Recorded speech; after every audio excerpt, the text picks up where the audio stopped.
Merci Marie-Laure. Bonjour à tous.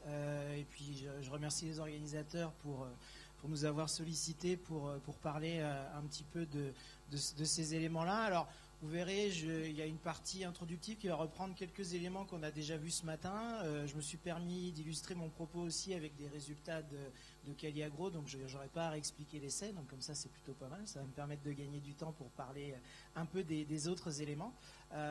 Et puis, donc on verra un peu effectivement les intrants sur les sols. On a vu déjà les impacts que ça pouvait avoir, et du coup, on a déjà, au travers des présentations de ce matin, vu quelques analyses ou quelques brides, et on va essayer de prendre le temps de voir un petit peu qu'est-ce qu'il y a aujourd'hui et qu'est-ce qui va arriver demain avec les différents éléments qu'on va pouvoir avoir en stock. Alors c'est ça. Alors juste pour représenter Auréa Agrosciences, donc qui est le fruit d'une fusion de 3 laboratoires.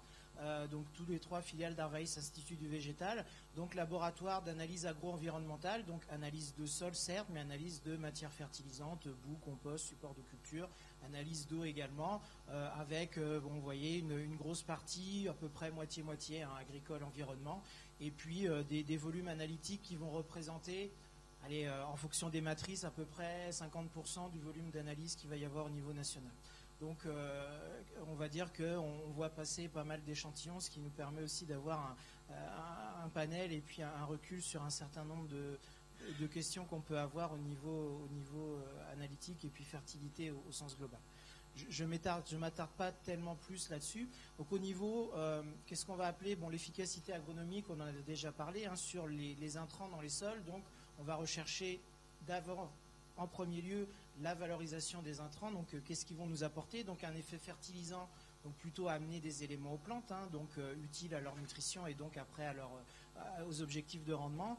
Et puis il y a aussi l'effet amendant, donc là qui est plutôt orienté vers le sol, où on essaye d'entretenir ou d'améliorer les propriétés du sol. Alors statut organique certes, mais aussi statut physique avec les stabilités de structure, réserve en eau, et puis également tout ce qui est statut acido-basique. Donc ça c'est ce qu'on recherche. Et puis en parallèle, il y a bien sûr l'effet amendant qui à moyen terme aura également un rôle sur l'effet fertilisant, ça j'y reviendrai un petit peu après. Et puis ce qu'on essaye d'éviter bien sûr, c'est l'innocuité, on veut atteindre l'innocuité, donc on essaye d'éviter effectivement que ces intrants aient des impacts sur l'homme, les végétaux, les animaux et l'environnement.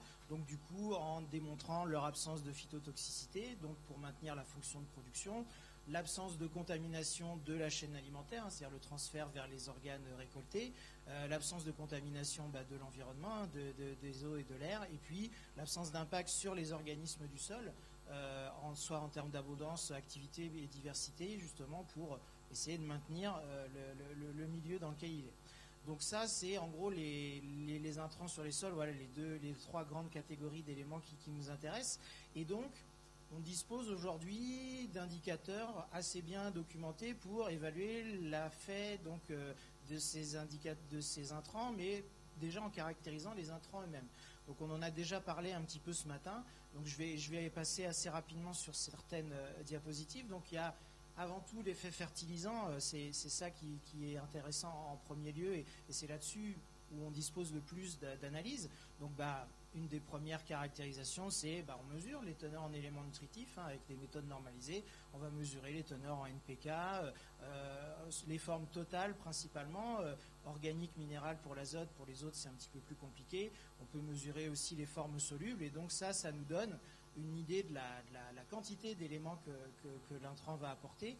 Mais après, pour bien apprécier cet effet fertilisant, il faut en complément avoir une idée de soit ce qu'on va appeler la biodisponibilité, c'est-à-dire le coefficient apparent d'utilisation, quelle quantité d'éléments va vraiment être capté par la plante, ou on peut avoir aussi les deux, l'équivalence par rapport à un engrais minéral de référence, donc les coefficients d'équivalence. Et donc ça, pour évaluer ces 2 éléments-là, les méthodes de référence, c'est plutôt les tests dits de biodisponibilité, équivalence engrais minéral, où là, soit en plein champ, soit en incubation, on va comparer, et ça on a eu quelques résultats ce matin, effectivement, on compare la quantité d'éléments absorbés entre un témoin non fertilisé, un engrais de minéral de référence, et puis une matière fertilisante, quelle qu'elle soit. Et donc ça, du coup, ça nous permet d'avoir justement ces notions de coefficient d'équivalence. très bien documenté pour l'azote, hein, ça c'est l'élément le plus utilisé. Pour le phosphore, on a aussi des méthodes bien standardisées en conditions contrôlées. In situ, c'est un peu plus difficile à montrer des effets parce qu'il faut trouver des situations carencées à la base, donc c'est pas toujours simple. Et puis par contre, pour les autres éléments, c'est moins simple, notamment parce que l'absorption de l'élément n'est pas forcément directement liée à sa teneur dans le sol, mais qu'il y a aussi des interactions. Donc déjà, on voit que l'effet fertilisant, on a des outils surtout sur N et P, et puis après les autres éléments, bon, c'est possible, mais un petit peu plus complexe. Bon, ça, c'est bien, mais c'est quand même des essais en champ relativement lourd, en pot un peu moins, mais c'est aussi un peu plus difficile. Et donc, il y a des méthodes un petit peu plus simples qui vont permettre d'évaluer la proportion de minéralisation. Donc, ça a été aussi présenté en fin de matinée. Hein, donc là, où on va en laboratoire regarder la dégradation de la matière organique du produit. Donc là, on parle plutôt de matière fertilisante organique. Avec des suivis dans le temps pour évaluer justement ma proportion d'azote organique, quelle proportion d'azote minéral je veux obtenir au bout d'un certain temps, donc en conditions standardisées, hein, échantillon séché broyé, humidité, température constante. Et donc ça va nous permettre d'avoir une quantité d'azote minéralisé en pourcentage de l'azote organique initialement présent. Et ça, cette valeur-là, elle peut soit être plus ou moins considérée comme un coefficient d'équivalence, mais à prendre avec des pincettes, et puis surtout être utilisée dans des outils ou des modèles de gestion de l'azote. Et donc vous avez une courbe comme on a ici, où on a dans le temps la libération d'azote minéral, avec l'équivalence ici, vous avez les jours à 28 degrés, et puis là vous avez les équivalences à peu près en climat, on va dire, moyen français. Donc ça, voilà, c'est toutes les cinétiques de minéralisation. Bon, là, je vais présenter l'azote, mais il y a le carbone également. Et donc ça, bon, on est dans des conditions standardisées, donc on sait que quand on fait la transposition en conditions terrain, sur certains produits, on sait que ça marche plus ou moins bien. Donc là, il y a eu un certain nombre d'études et de travaux qui ont été menés pour voir la transposition entre les deux. Et à mon avis, ça, c'est des choses aussi qui poursuivront, notamment dans le groupe caractérisation des matières organiques OBN Fertile, qui va se réunir prochainement. Et puis encore plus simple, on peut aussi avoir une idée de l'effet fertilisant, par exemple en modélisant à partir de paramètres simples d'accès, comme par exemple le C sur N.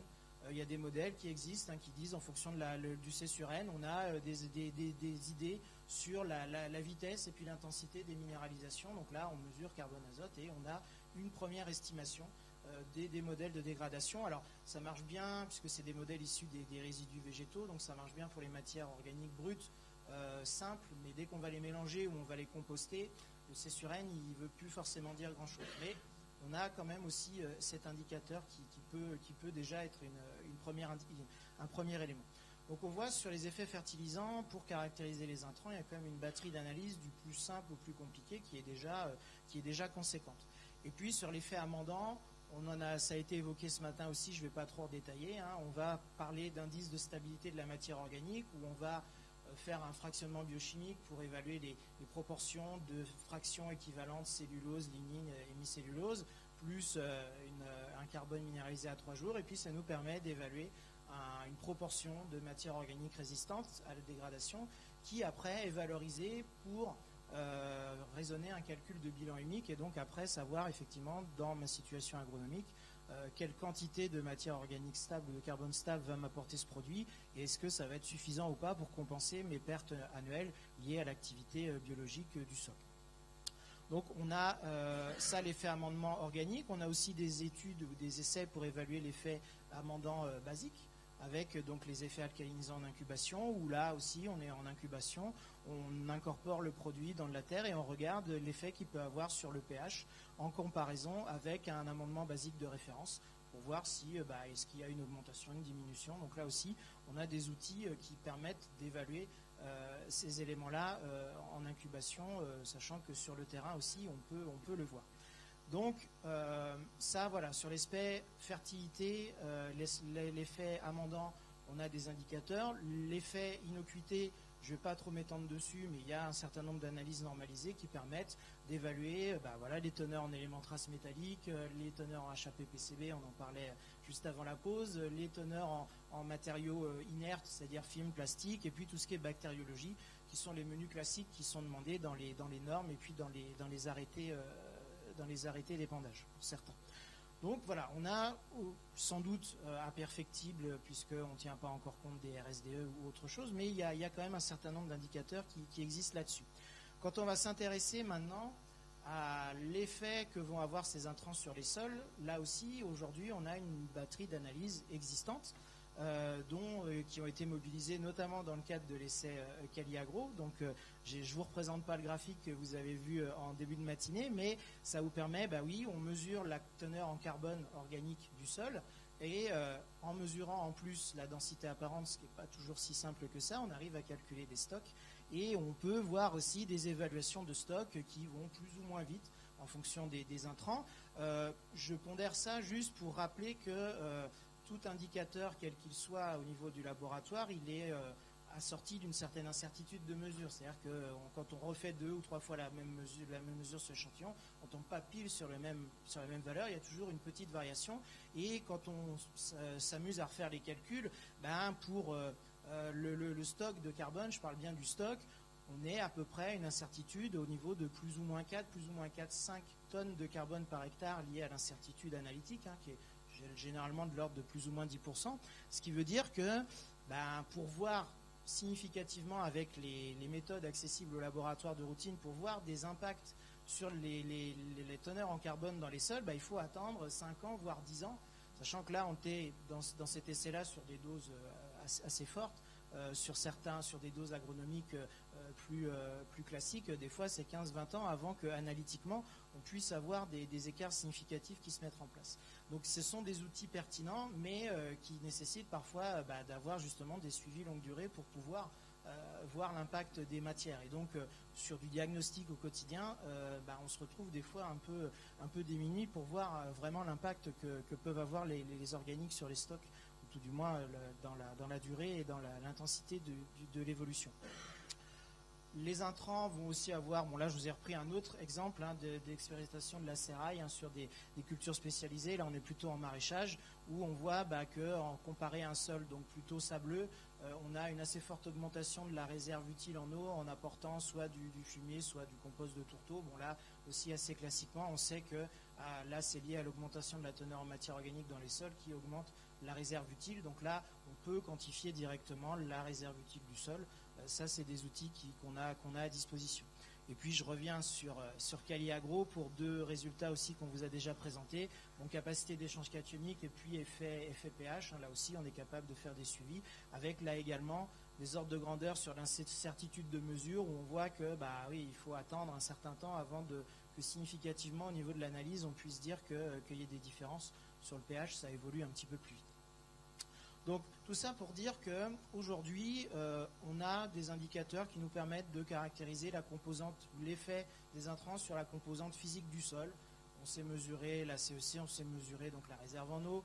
On peut in situ mesurer des notions de stabilité structurale. Donc on a des choses qui existent.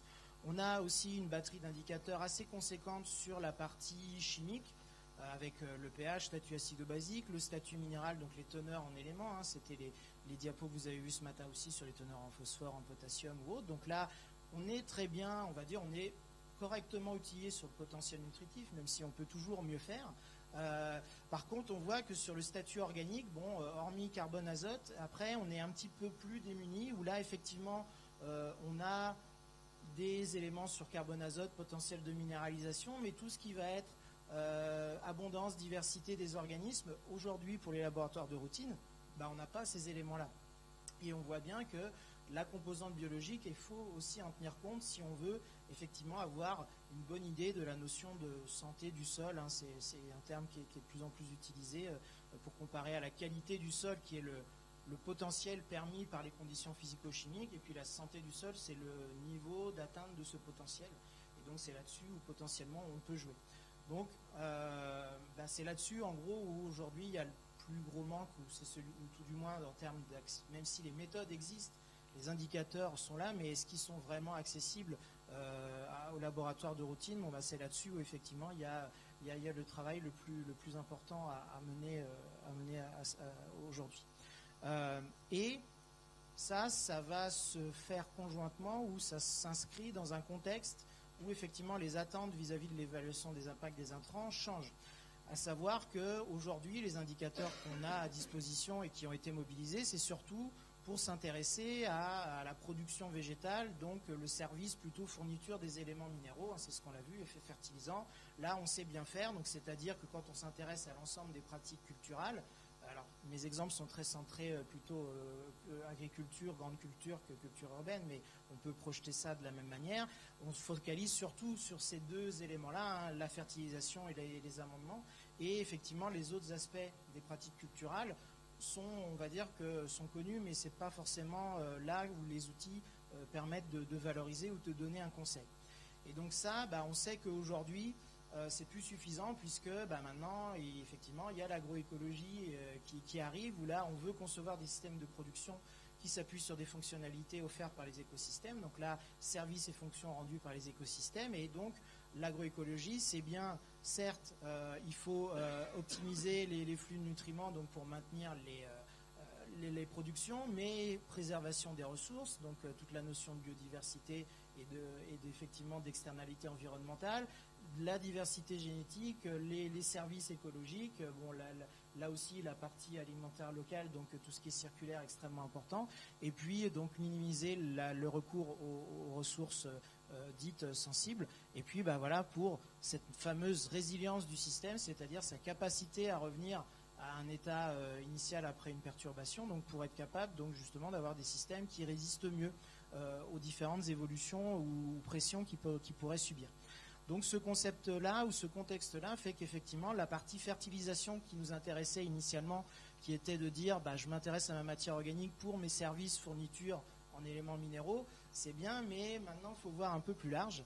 Il faut essayer de regarder tout ce qu'on voudrait ou tous les services que pourrait rendre. Alors on ne pourra sans doute pas tout investiguer, mais on voit qu'on est dans un système beaucoup plus complexe et que c'est plus seulement les agriculteurs, mais c'est aussi la société. On parle des services, stockage, fourniture d'éléments de nutriments, stabilisation des sols, ok, mais effectivement biorégulation et puis après régulation du climat, enfin voilà, tous ces éléments-là. Et donc forcément, pour arriver à ça, on va avoir besoin, nous, de développer des outils qui permettent d'élargir le conseil et plus seulement à la fertilisation, mais à l'ensemble des pratiques culturelles pour justement aboutir, puisque ça se raisonne globalement dans un système. Ce n'est pas uniquement l'apport d'intrants et le rendement, mais bien l'ensemble des éléments, l'ensemble des leviers agronomiques qu'on a à disposition pour essayer d'optimiser le système. Et donc, aujourd'hui, je le redis, on a une approche qui permet de caractériser les composantes intrinsèques du sol, c'est-à-dire on sait caractériser la physico-chimie, la richesse nutritive, et il faut compléter par les composantes dynamiques du sol, donc à savoir notamment l'aspect structure, parce que l'aspect physique du sol, on a encore des progrès là-dessus, et puis principalement l'aspect biologie. Et donc on pense que l'abondance et la diversité, l'activité des organismes du sol sont indispensables pour valoriser les fonctions et services du sol grâce aux pratiques culturelles. Donc, c'est tout l'enjeu d'un des exemples de réponse à ces nouvelles attentes, qui est le projet Agroécosol, donc qui est porté par Auréa, donc un projet qui est dans le cadre de l'appel à projet investissement d'avenir de l'ADEME, dans la thématique industrie, agriculture éco-efficiente, donc qui est l'objectif de développer une filière technique et économique sur le diagnostic et le conseil pour une gestion agroécologique des sols cultivés. Donc projet en partenariat avec l'INRA et Arvalis.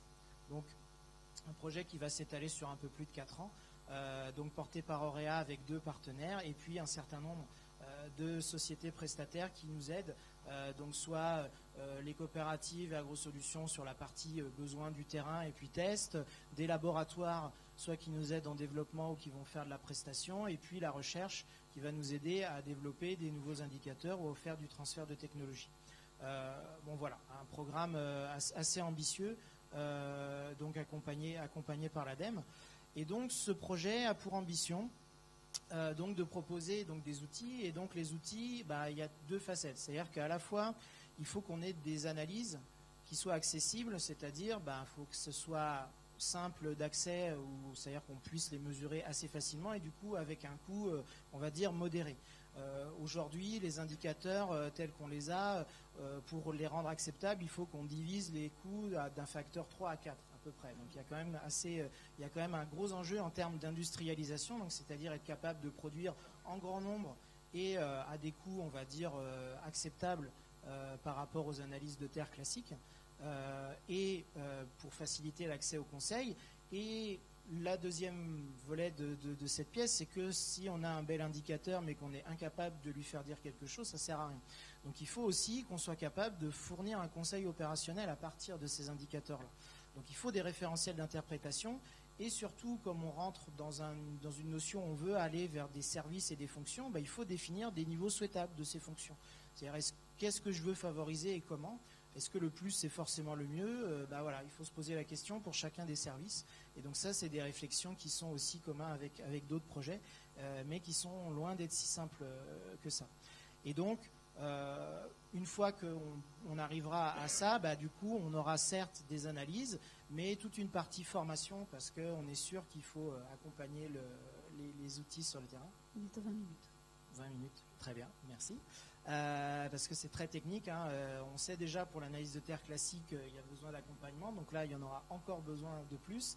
Et puis on est persuadé aussi que l'observation sur le terrain est extrêmement importante, puisque la vie du sol va être limitée, certes par ce qu'ils ont à manger, mais aussi par leur habitat, et donc la structure du sol aussi est quelque chose à regarder.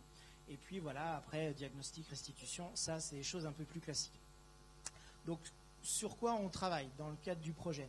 Donc on a des indicateurs liés aux fonctions du cycle de carbone et l'azote, donc c'est-à-dire quantification de poules de matières plus ou moins minéralisables, quantification d'activité et de minéralisation. Alors, c'est déjà des choses qu'on a chez nous mais qui sont à optimiser. On a des indicateurs plus liés d'activité enzymatique, activité liée au cycle du carbone, de l'azote. Des indicateurs, et c'est là où il y a les plus grosses innovations, en tout cas pour nous, qui vont concerner l'abondance et la diversité microbienne, donc avec des techniques moléculaires. Donc là, on est en train d'internaliser des savoir-faire pour mesurer les quantités d'ADN dans le sol, ADN des bactéries, ADN des champignons, pour avoir à la fois des indicateurs d'abondance et de diversité de ces organismes. Et puis, on travaille également sur la faune, méso- et macrofaune du sol, avec des organismes de référence, les vers de terre, les carabes, acariens, les colamboles, les nématodes. Et donc là aussi, soit avec des méthodes morphologiques classiques, ou aussi avec des méthodes moléculaires, où là on cherchera plutôt des traces de ces organismes dans les sols. Donc voilà, un panel relativement large. Tout ne sera pas forcément mobilisé tout le temps, mais l'idée c'est d'arriver à la fois pour ces indicateurs à avoir le coût d'accès le plus faible possible, et puis d'être capable de leur faire dire ou de les mobiliser quand ils apporteront une information pertinente. Donc le gros des travaux, ça va être effectivement d'optimiser certains indicateurs déjà maîtrisés chez nous, c'est-à-dire que le prélèvement est déjà relativement bien maîtrisé, mais on sait que par exemple travailler sur des échantillons bruts de sol, le tamisage, la préparation n'est pas simple, alors que quand c'est séché, on a déjà des mécanismes automatisés. Donc ça, on essaye d'optimiser les choses. Et puis après, il y a toutes les notions de productivité aussi à améliorer. Donc soit on teste aussi des méthodes alternatives. On va aussi donc travailler sur les nématodes. Là, ce sera avec Elisol en prestation. Et puis, donc, on va, comme on disait, acquérir du travail sur l'abondance, la diversité des bactéries et des champignons pour voir, là aussi, il y a encore un petit peu de travail sur la productivité pour passer ça sur du labo routine. Et puis, sur la faune du sol, on a sans doute des choses très intéressantes, mais aujourd'hui qui nécessitent des prélèvements spécifiques. Donc ça, nous, l'idée, c'est d'arriver à un seul prélèvement, à avoir tout dedans. Donc là, c'est pour ça qu'on veut essayer de basculer sur des technologies moléculaires pour que tout puisse se prélever à l'intérieur. Donc là, il y a un gros enjeu au niveau de la recherche là-dessus. Et donc, ces indicateurs, donc voilà, je disais qu'ils sont à mettre en relation avec le gîte et le couvert, donc avec l'habitat, donc la structure du sol qu'il faudra apprécier, et puis donc tout ce qui va être les informations liées aux pratiques culturales. Et donc là, on voit directement le lien avec les matières fertilisantes et les intrants, puisqu'ils impactent à la fois sur la structure et puis aussi sur les quantités de matière à disposition. Donc je passe rapidement sur pourquoi on a choisi ces indicateurs-là. Bon, forcément, on sait que les micro-organismes sont au centre de différentes fonctions liées au recyclage des nutriments, à la transformation du carbone, la structure, la régulation des populations. Donc forcément, on sait que s'intéresser à ça, c'est des éléments qui nous semblent pertinents. Quelques exemples de résultats très rapidement pour montrer. Là, c'était des essais faits par Arvalis où il y a eu pendant 10 ans des apports différenciés de produits résiduaires organiques. L'essai a été arrêté en 2006 et après, nous, on a fait des analyses séquentielles dans le temps. Donc on voit sur la teneur en matière organique qu'à la fin de l'essai, on a bien une différenciation entre azote, le traitement fumier et puis le traitement minéral, et puis qu'au bout du temps, on est revenu à un système classique, on voit que la différence s'amenuise parce qu'on est rentré sur des systèmes, on a diminué les entrées de carbone et les sorties, elles sont toujours les mêmes. Donc le stock de matière organique, lui, 4 ou 5 ans après la fin de l'essai, ne permet plus de voir les différences, alors que quand on s'intéresse à la fraction labile, bien là, on a toujours la même différence 5 ou 6 ans après. Donc on voit bien qu'il y a une espèce de persistance de ces indicateurs-là. Une illustration là aussi, encore issue de Cali Agro, donc là sur des mesures de biomasse moléculaire, où on compare les différents traitements. Bon, sans surprise, la partie minérale est la plus faible, mais ce qu'on voit, c'est que forcément, les différents intrants répondent différemment. Et je ne sais pas si vous vous souvenez la courbe d'augmentation de matière organique, mais ce n'est pas forcément ceux où le stock de MO augmentait le plus qui ont la plus de biomasse. Donc là aussi, il y a des éléments assez intéressants à croiser avec ça. Dernier exemple, c'est la partie vers de terre, donc qui sera sans doute illustrée demain, où certes, on voit oui, que les produits n'ont pas le même effet sur l'abondance des lombriques dans le sol. Mais ce qui est intéressant aussi avec ça, c'est que l'indicateur ou le bioindicateur, il est là soit pour nous révéler pour lui-même, mais aussi pour nous traduire une fonction. Et là, dans ce cas-là, l'abondance de vers de terre va nous permettre d'approcher peut-être une fonction porosité qui est beaucoup plus difficile d'accès, puisque là, oui, c'est de la tomographie, donc assez peu accessible, alors que compter des vers de terre, c'est relativement plus simple. Donc là aussi, on a un compromis entre si je peux mesurer directement vers fonction, je le fais, ou sinon j'essaye de trouver un proxy qui me permette d'arriver à cette réponse-là. Donc en conclusion de ce qui va arriver, en gros, donc voilà, la meilleure prise en compte de la composante biologique des sols, ça devrait nous permettre, par rapport aux indicateurs dont on dispose aujourd'hui, d'avoir une réponse plus précoce que la variation de stock. C'est-à-dire que l'impact des intrants organiques, notamment, devrait répondre plus vite. Donc on devrait être capable d'être plus réactif et d'anticiper certaines trajectoires. Aussi nous permettre d'avoir une possible évaluation de la durabilité des fonctions. C'est-à-dire qu'on peut mesurer une fonction à un instant T, mais est-ce qu'elle va se maintenir dans le temps? Là, théoriquement, voilà, c'est la notion de résilience qu'on avait dans l'agroécologie. On suppose que ces indicateurs de diversité des organismes peuvent nous apporter ces informations-là. Et puis, voilà, la biodiversité, là, il y a la semaine dernière ou l'autre d'avant, c'était au devant de l'actualité. Là, la biodiversité des sols aussi, en tant que telle, devient quelque chose à considérer. Et donc, si on arrive à mieux évaluer l'impact d'une diversité croissante d'intrants dans le sol, c'est-à-dire que là, on a vu ce matin et en début d'après-midi, une coup de diversité, on est plus loin de l'apport du fumier de bovin ou de fiente. Maintenant, on a des sources extrêmement diversifiées, donc du coup, il faudra qu'on dispose d'outils pour choisir le bon intrant selon le contexte terroir et puis aussi selon les services recherchés, puisqu'on n'aura pas forcément les mêmes objectifs, soit de maintien d'une fonction, soit d'amélioration d'une autre. Donc on suppose et on espère que ces outils-là nous permettront d'orienter au mieux les choix qu'on pourra faire à l'avenir. Voilà. J'ai un petit peu de temps devant moi, donc parfait. Merci, je vous remercie.